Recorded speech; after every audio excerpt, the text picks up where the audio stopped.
I'm Laura Maniec. I'm so excited. I'm Master Sommelier for the weekly tasting, and this week we're exploring the grape called Shiraz. You might be wondering, Shiraz or Syrah, which is the right way to say it? Well, both. Because even though they are the exact same grape, the name is more of a style. So Shiraz, when you talk about Shiraz, it invokes, for me at least, this idea of Australia and the minty, the big, the 16% alcohol, the juicy, rich styles, and they're amazing. And then Syrah, when you're saying it with S-Y-R-A-H, it really reminds me of this like elegant sort of sour raspberry, cranberry, light red to the color, not that deep and inky color, but like that more like transparent color of the Rhone Valley. And then there's everything in between. But the most important thing, what do you get when you smell Syrah? My tasting note says smoked meat. I like smoked meat. Bacon. I really like bacon. Olives, lavender, eucalyptus, pepper, like white pepper, black pepper, pink pepper. So it's a really fun grape that has so many different faces, and it really deserves its own pack. The first thing we need to discuss is why is Syrah often blended with other grapes? Why is any grape blended with other grapes? Well, my take on it is what one grape lacks, the other grape makes up for. So I'll explain. Syrah is often blended with a grape called Grenache. You remember, I always say this, but like literally my favorite grape in the world, red grape, is Grenache. So Syrah and Grenache, they're blended with another grape called Mourvèdre, but Syrah and Grenache are like pals. They go together. And the reason is Grenache is super light in color, and Shiraz is deep and dark in color, Syrah. And Grenache is sun-kissed fruit, like strawberries that have been macerated in like the sun. And Syrah is sour fruit, like blackberries that are yet to ripen. So you get where I'm going here. You get the ripeness of the Grenache and the deep sourness of the Syrah, and so like they kind of like knit together and form this beautiful pairing. So even though this is a Syrah pack, like I would be remiss if I didn't talk about the blends. So in this wine, we're exploring the southern part of France, in southern Rhone, specifically in an area called Costières de Nîmes. And this is a blend of Syrah, a 50% blend. So it's enough that you get the feeling of Syrah, the color of Syrah. And then the remaining Grenache, Mourvèdre, and Carignan. So just before we dive into the 100%, you can see a little bit more of the lighter color from the Grenache in this blend. You can smell some of the strawberries and the cranberries, but then you do get the black fruit from the Syrah. You get a little bit of the pepper and a little bit of that smoked meat. It almost smells like pepperoni or charcuterie, like prosciutto di Parma. And a teeny bit of salinity, saltiness, that smells like an olive. But really you're gonna explore more of those flavors as you go in, because you still have the Grenache and all of its components competing. This is the lightest probably of all the styles and the most ripe in the sun-kissed fruit. Has about medium body and medium tannin, and it has a long finish, and it's super delicious. You cannot possibly talk about Shiraz and not Shiraz and not say you need a bottle of Australian wine. I think in some ways Australia has made a name on Shiraz, and they deserve to, because it really is so distinct and so different. So the name is the same, meaning the grape parentage of Syrah and Shiraz equals the same. But you will find that if you say, oh, I had a Syrah from the Côte d'Or and I had a Shiraz from Australia, they're not the same. So you can order by grape, but in this case you might say, I like Australian juicy, big, bold Shiraz. Not that all Syrah is created equal. You'll see by comparing these wines. But to talk about this wine, it's from the region of Clare Valley in Australia, Kirrihill. Clare Valley is a slightly cooler climate in Australia than Barossa. Anyway, but you can tell this wine is deep. It's dark. When you smell it, you're like, oh yeah. It's like sappy. You know, the word sappy is kind of like means like the fruit is just like rich, and it's kind of like melding into each other. So this is blackberries, but they're like really sappy. They're like condensed. You can spread them on toast. It's not a sweet wine, but you can imagine that condensed feeling that you get. But then the black olive is like totally folded in there.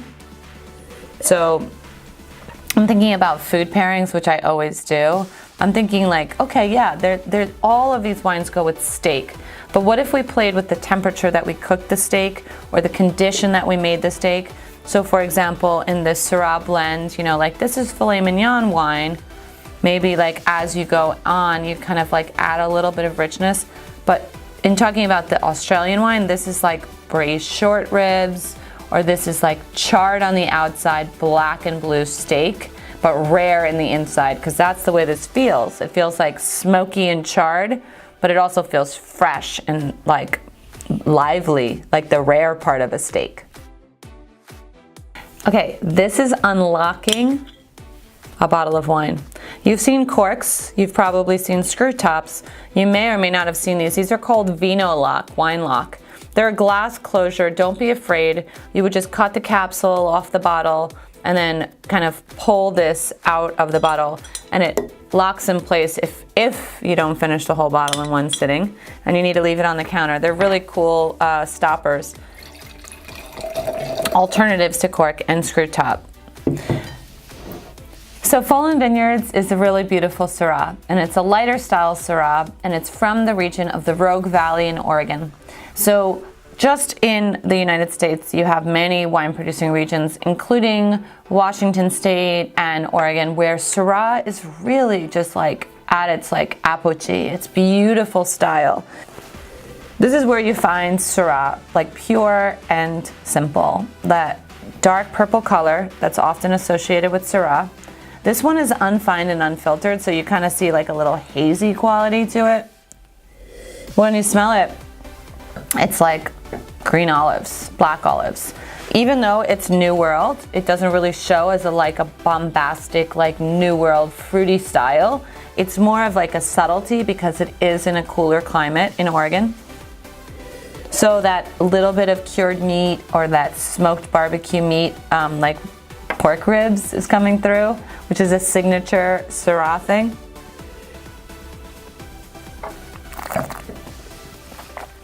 On the palate, it's more typical for Syrah from the Rhone Valley. So it has the ability of like the cranberry and raspberry to like make our mouth salivate. Syrah, by the way, does not have a ton of tannin. So the mouthfeel on the palate is more smooth. I would say medium bodied with like fresh acidity and like that subtlety that you expect in like a beautiful ham. Perfect wine. Okay, let's try this next wine. This is Prodigo, which is a wine from the Syrah grape. It's Syrah from Lazio, and Lazio's near Rome in Italy. So this region, I guess like Rome, like some reason overshadows the wine region. I'm kidding. Rome has a lot of history. So Lazio is an area not far from there. So if you're ever taking a trip to visit the historic region of Rome, you can go into this wine region. So let's imagine we're in central Italy.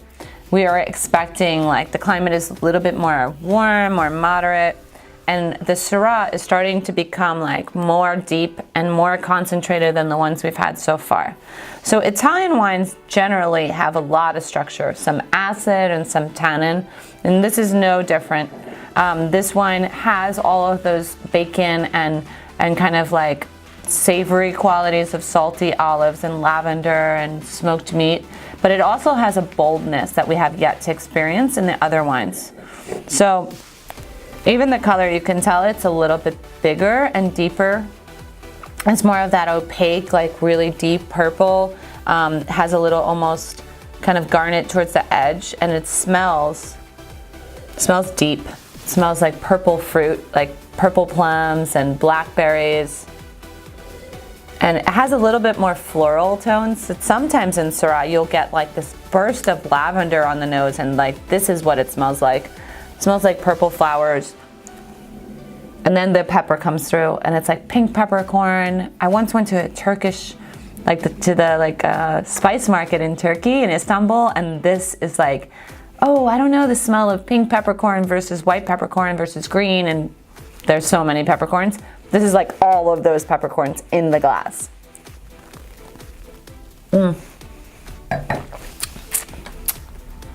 It's a high tone finish, like you feel it in your nose. It's not alcohol, but it's just this feeling of the overall complexity of the wine. It's really, really pretty. There's so many faces to every grape. You know, you can have a lighter style, you can have a medium style, a fuller style, but in this case, the Syrah grape is so expressive of the many different climates of which it's grown and the many different people and places of which it's grown. So I'm so excited to share the Syrah blends, the Syrah 100%, and I really want to know, what do you think about Syrah? Which one of these wines was your favorite? You should definitely get a bacon cheeseburger or maybe a different steak for every night and try all of these wines. And definitely, you need to tag us on your social media and let us know what you think.